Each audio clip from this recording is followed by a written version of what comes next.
Today we're doing an oil change on a 2025 Chevrolet Traverse RS. First thing we're going to need to do is remove these 4 bolts with a 7mm socket to remove this small skid plate.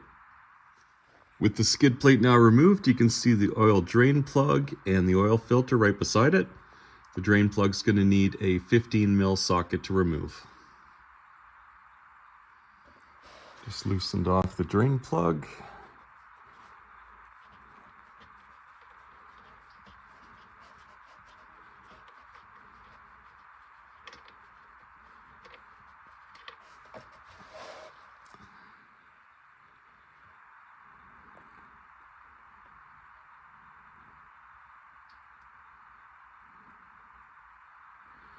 Let that drain, then we'll come back and get the oil filter.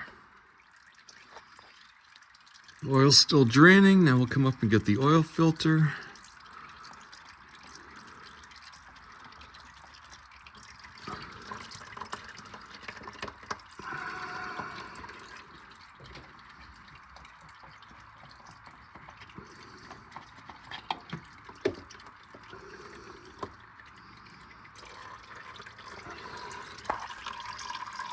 Once that's all drained, we'll replace the oil filter plug, put a new oil filter on, and fill it up with fresh synthetic oil, 0W20.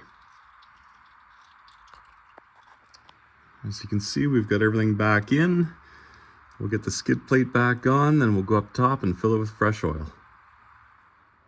So that was 5.2 liters if you're in Canada, or 5.5 quarts in the States of 0W20 synthetic oil.